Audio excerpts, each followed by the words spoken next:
plus parce que je suis accompagné. Ok.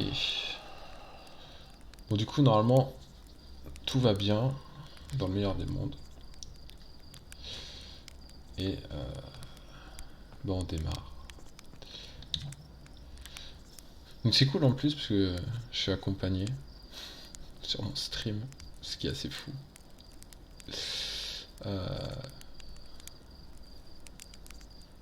C'est pas de pilote.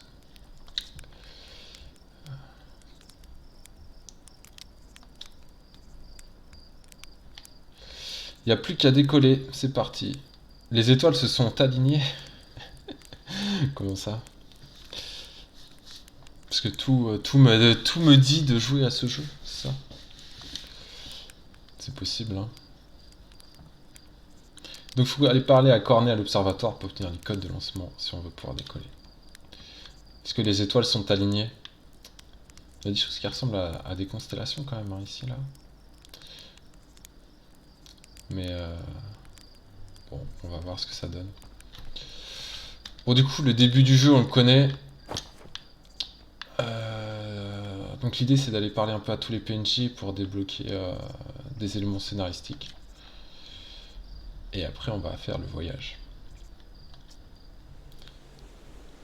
Ardoise dit que je décolle aujourd'hui, bah ouais. Et bien sûr que je vais dans l'espace.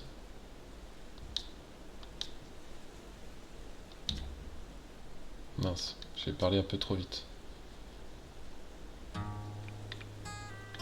Ok, bien sûr que j'y vais. Ok, go. Donc il y a le modèle d'entraînement ici, mais je pense qu'on va pas le faire. On sait piloter. Hop. On a... Porf. Donc ouais, on va chercher aventure dans les étoiles. Exactement. Et on va s'ouvrir une bouteille de bon filon. Et l'alcool, c'est pas notre tasse de thé. Évidemment, mais lui il nous raconte bien que ok. Les vrais Atriens se distinguent par leur estomac d'acier, camarades.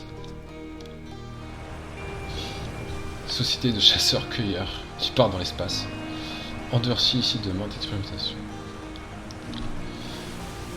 Nos ancêtres ont survécu en mangeant tout un tas de choses immondes.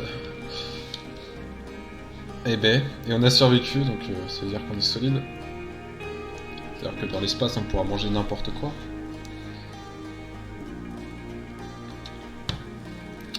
Utile.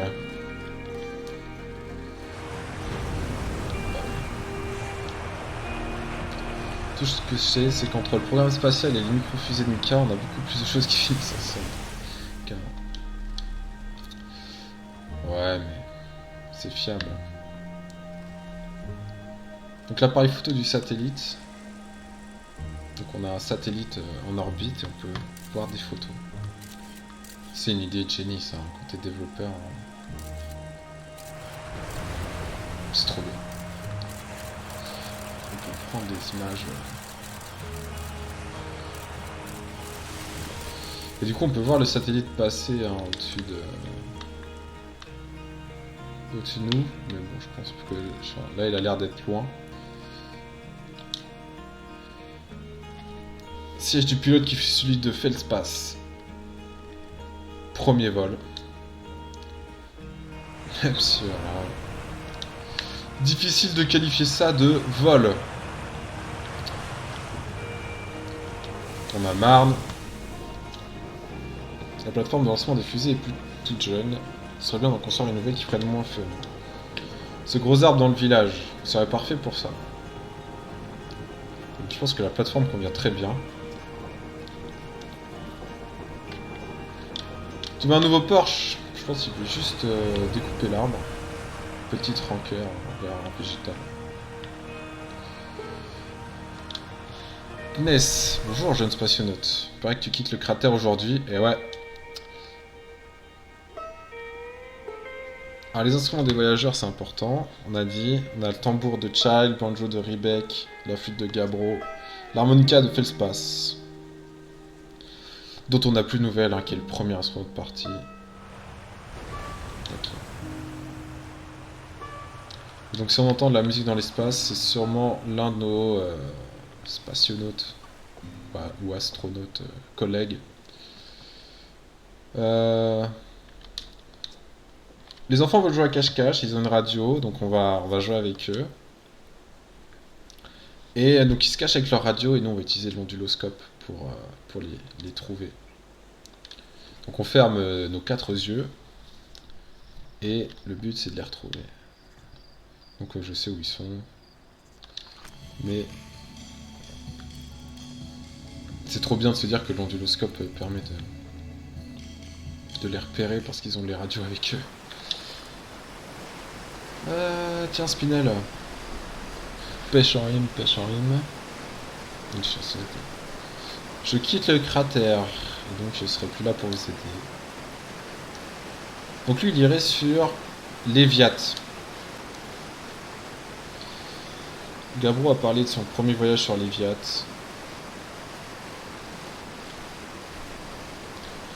Les eaux sont trop sombres, insondables. Et donc Gabro voulait savoir ce qu'il y avait sous la surface et il décida de s'enfoncer avec sa fusée en profondeur. La fusée qui sert de sous-marin du coup. Impossible d'aller plus loin. Suspense. C'est comme si l'eau avait une volonté propre, elle retenait la fusée comme pour le protéger. Et c'est là dans les profondeurs obscures que Gabro a vu le tentacule d'une bête abominable. C'est vrai ça? Donc c'est pas le genre de Gabro de mentir, donc il y a... C'est vrai qu'on pourrait aller sur Léviathan en fait, hein, et aller voir c'est quoi cette histoire de Léviathan, enfin pas de Léviathan du coup, mais c'est vrai que Léviathan ça fait penser à Léviathan, mais de tentacules.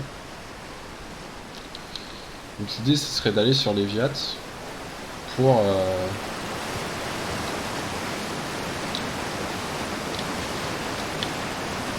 trouver un truc qui a l'air potentiellement un peu dangereux. Et donc le deuxième gosse il est derrière là-bas. Avec sa petite radio encore. Et c'est quand même assez fou. Galen a gagné. Et à chaque fois, sa tête elle me fait trop marrer. Trop mignonne. Ah mignonne. Avec son petit sourire quoi. Tu sens qu'elle est contente d'avoir gagné.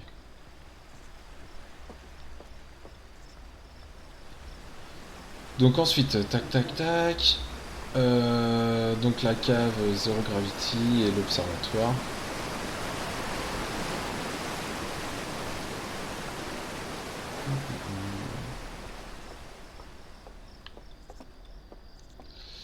Donc ce qui est intéressant... Enfin, je sais pas ce qui est intéressant. Il y a pas mal de choses. Donc il y a Arcos qui nous parle. Des poches de matière fantôme. Donc la matière fantôme, c'est un truc qui s'évapore et qui met super longtemps à disparaître. Et il espère qu'il y en aura toujours quand il sera adulte. Technique, t'as perdu son pied à cause de la matière fantôme, t'es au courant? Eh oui, c'est vrai. Et donc la matière fantôme, c'est ce truc qu'on voit pas.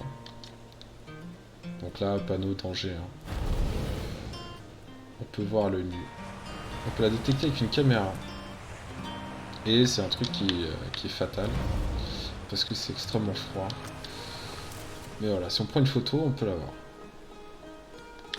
Donc, plutôt bonne nouvelle. Donc là, une de mes parties préférées. Parce qu'on discute avec Moren.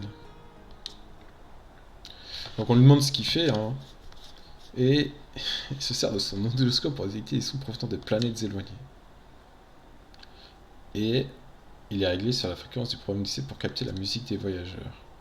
Donc il a entendu le banjo de Riebeck, provenance de gravité. Alors on espère aussi que ça veut dire que tout va bien de son côté. Et donc en fonction des planètes qu'il y a, on peut capter... Donc là on capte un harmonica. Qui est sans aucun doute l'harmonica de Feldspath. Et du coup Feldspath est potentiellement sur ce truc. Et là, on a quelqu'un qui siffle.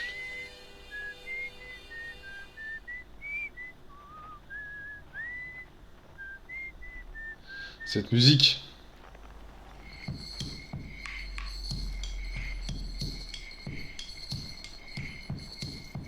Ça, c'est des tambours ou banjo, je sais pas. Je suis pas très doué en musique, enfin pour reconnaître les instruments, donc on va dire que c'est une percussion. Et là où il y a les guetteurs, enfin le lance-guetteur, qui est un outil assez fou. Bon, sans faire le détail de la géographie de la planète, on peut prendre le guetteur, le lance-guetteur, pour lancer un petit appareil. Et en fait, on peut prendre des photos avec. Et donc là, on l'a lancé vers le cratère.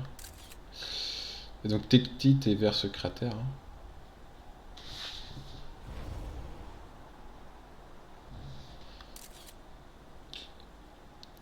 Et donc...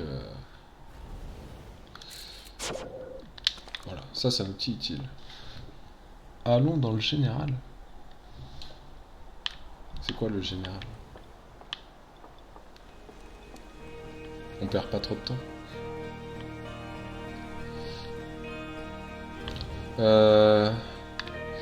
La grotte 0G.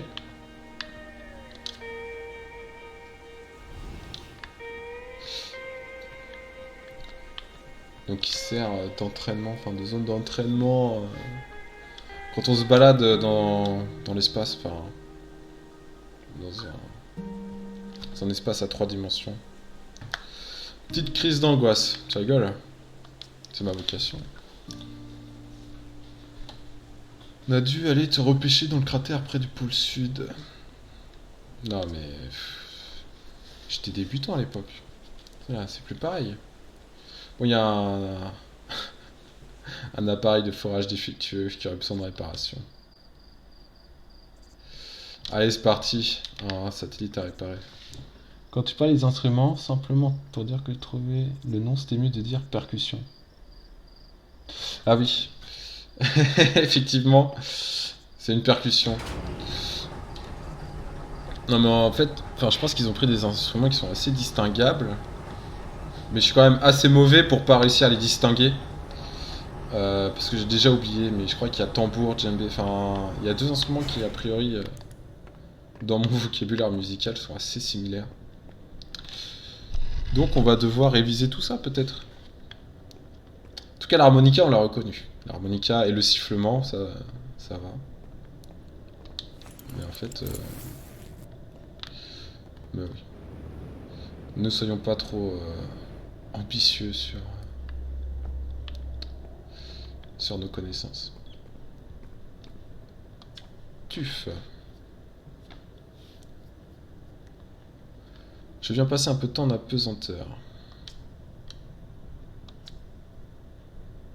Tu n'as pas l'air d'aller bien. Donc Tuf, il déteste cette grotte. Alors je vois pas pourquoi. Ah, il a les mains moites, le pauvre. On va éviter de mettre trop la pression. Bah nous, on va y aller. Ça va nous faire un peu d'entraînement. Hop là, voilà. Et là, voilà. C'est là que tu vois, les contrôles sont quand même assez bien faits, hein, parce que...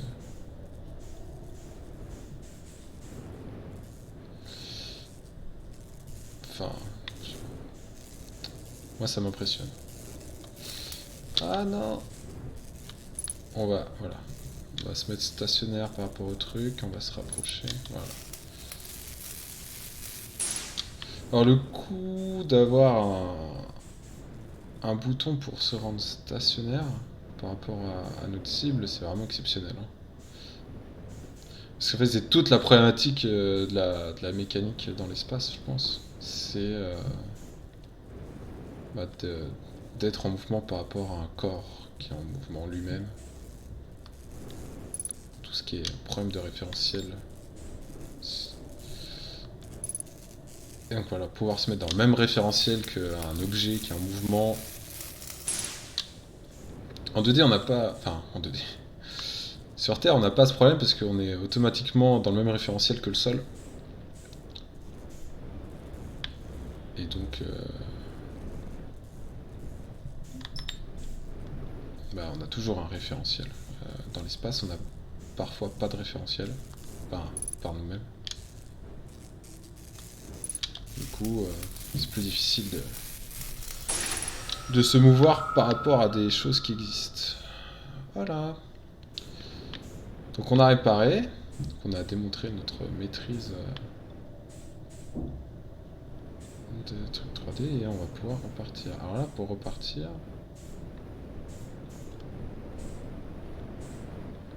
le truc c'est que, voilà, à un moment,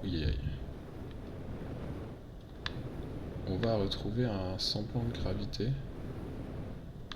Faut qu'on aille là-haut, je crois. Donc maintenant on est orienté, on a un référentiel. Alors si j'arrête de bouger, tac. J'arrête de bouger par rapport au sol, c'est mon référentiel, c'est plutôt rassurant. Dans l'espace ce sera pas pareil, je crois que notre ami là-haut nous le rappellera. Ok. Ça va secouer.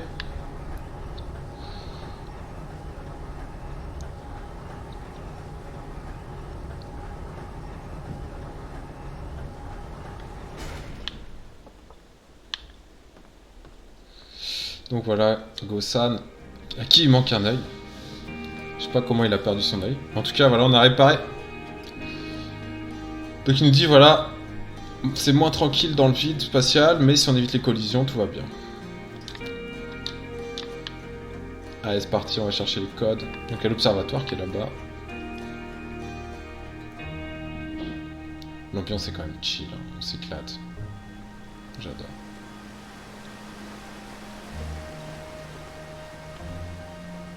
On va pas se mentir, c'est plutôt cool.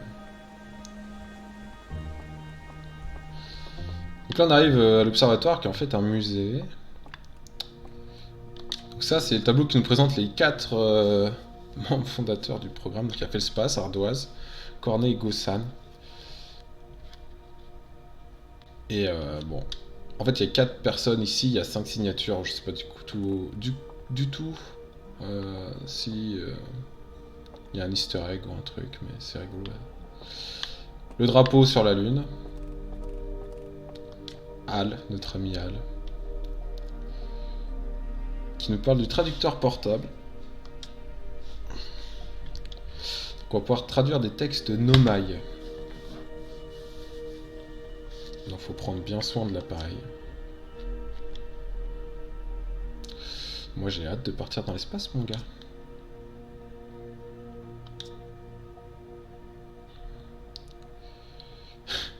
La nouvelle statue. Donc c'est une statue qui a été ramenée par Gabro qui était sur Léviat et Cornet l'a préparée pour l'exposer.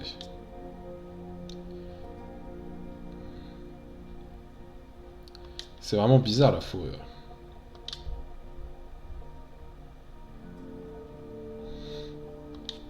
Bon, bien sûr qu'on fera attention là-haut. Donc ça c'est une statue d'un Monaï. Donc une chèvre de l'espace à 3 yeux. Ce qui est assez étonnant. Avec des cornes, des trucs. C'est assez marrant, hein, c'est inspiré. Donc là, on a des écrits Zonai qu'on peut traduire avec notre traducteur. Donc nous sommes bientôt prêts, Félix et moi avons achevé la construction et d'après elle, le calibrage de l'appareil ne devrait pas prendre longtemps. Et là, il y en a une autre branche. Fort heureusement, l'absence d'atmosphère sur la rocaille facilitera le calibrage. Après tout ce temps, je suis impatient qu'on reprenne enfin nos recherches. Donc là, on sait qu'il y a des Monaï qui ont calibré un truc sur la rocaille, et la rocaille, c'est notre lune, quoi. Donc ça, c'est un exemple d'architecture, enfin d'œuvre d'art Monaï. Je vais pas lire tous les trucs, parce que c'est pas... Enfin, je les connais maintenant, du coup, voilà.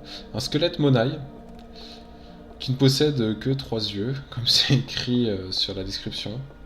Donc étonnamment peu, hein, avoir 3 yeux. Donc ça c'est un no getter, en fait le getter on peut le téléporter à nous grâce à ce truc là qui est un outil de technologie Zonai qui est un petit téléporteur. Donc ça c'est les cristaux gravité, voilà, qui réorientent la gravité localement autour d'eux. Donc c'est assez pratique. Bon, là c'est un peu inutile. Parce que, bon. Mais j'imagine que quand tu es dans l'espace, c'est assez utile. Normalement, notamment, il y a un cas d'utilisation qui est assez rigolo. Donc ça, c'est une bestiole qui vient de Léviat. Voilà, qui est charmant. Charmant petit poisson. Dans son aquarium. Ça, c'est les phases d'une étoile.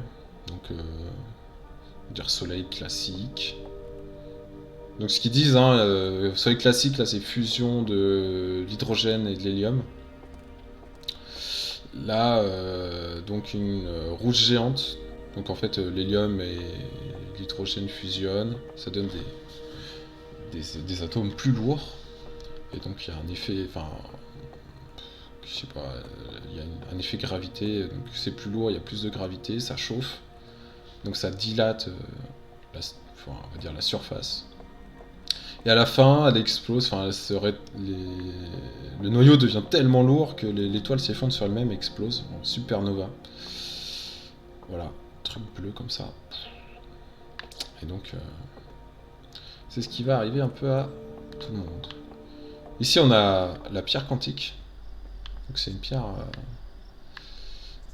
Bah voilà, des fois elle est là, des fois elle est pas là. Voilà, c'est quantique. Donc, c'est à l'observation. Voilà, tu fixes son état, mais tant que tu l'observes pas. Qu'est-ce qui se refroidit? C'est l'étoile qui se refroidit.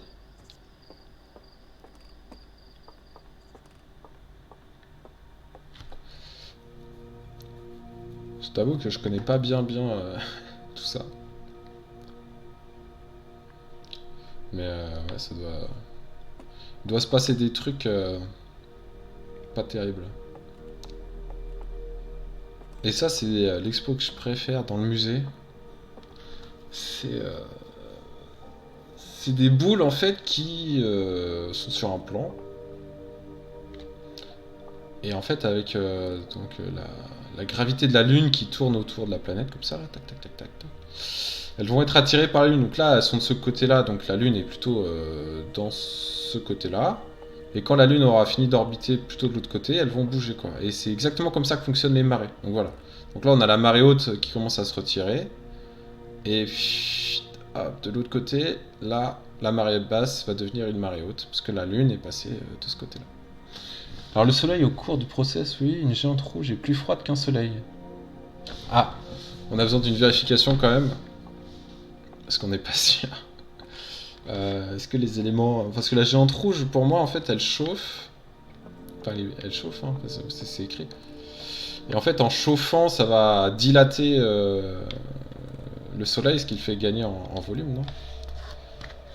Plus le noyau de l'étoile se contracte et plus la température augmente, ce qui entraîne l'élargissement des couches externes. Pour moi, c'est ça.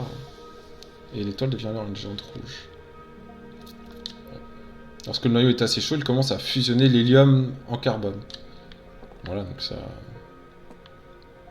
Enfin, moi, je pense que c'est ça. Après, j'avoue qu'on est dans la spéculation un peu de bas étage, parce que j'ai aucune source fiable qui confirme ça.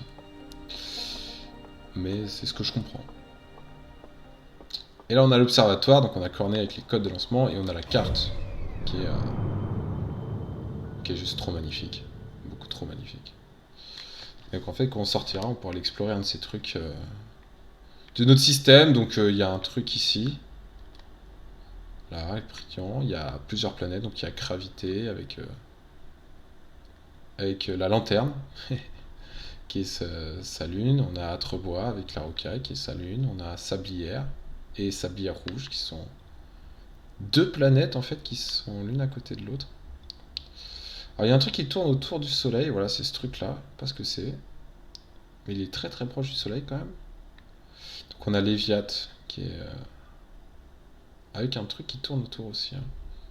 Mais Léviat, qui est voilà, la planète où il y a de l'eau et un truc avec des tentacules, et Sombronce, avec sa lune. Alors sa lune, elle apparaît pas, il n'y a pas de nom. La lune de Sombronce n'a pas de nom. Et Léviat... Et il y a aussi un truc voilà, qui tourne sur un axe, enfin un plan orthogonal, enfin voilà, qui est ce truc.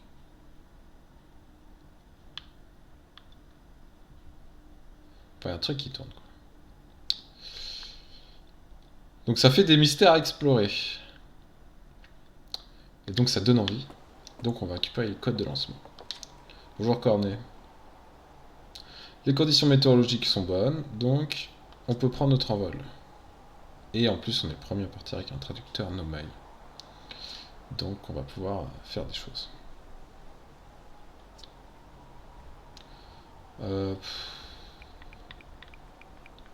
On va commencer en douceur, hein.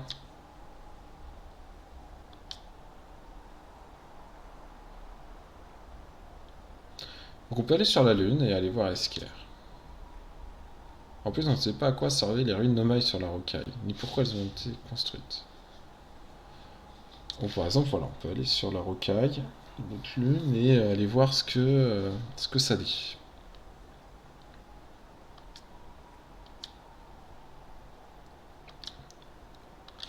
Et donc on a récupéré les codes de lancement, et on nous propose de nous dépêcher avant qu'Ardoise ne fasse encore des modifications sur notre fusée, ce qui serait... un chouïa embêtant, enfin je sais pas.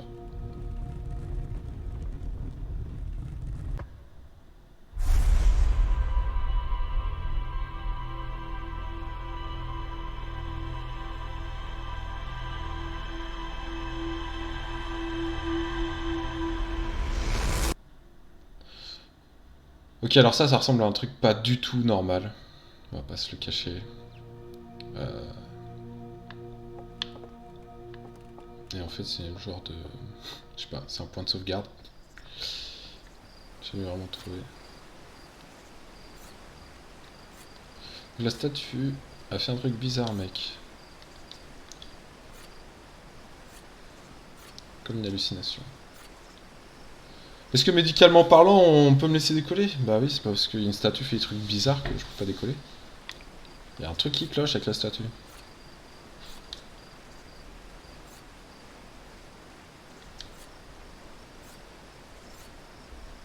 Donc Gabro pensait retourner sur Léviat. Et donc Gabro c'est Gabro. Oh, désolé.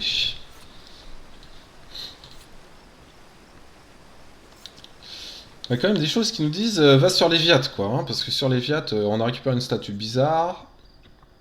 Il se passe des trucs bizarres. Enfin, plein de trucs bizarres sur Léviat. Donc Léviat, destination intéressante. Qui donne un peu envie, hein, on va pas se mentir. On peut aller sur Léviat hein, directement. Donc aujourd'hui on s'envole dans l'espace, effectivement. T'inquiète pas, je vais revenir. L'espace a dit la même chose et on l'attend toujours. En même temps, tu pars d'un voyage dans l'espace, hein, tu pars pas au franc prix du coin, quoi. On va éviter de se perdre dans l'espace. Bon, du coup, voilà, on a fait le tour du village, on sait tout ce qu'il y a à savoir. Et on va pouvoir partir pour notre première expédition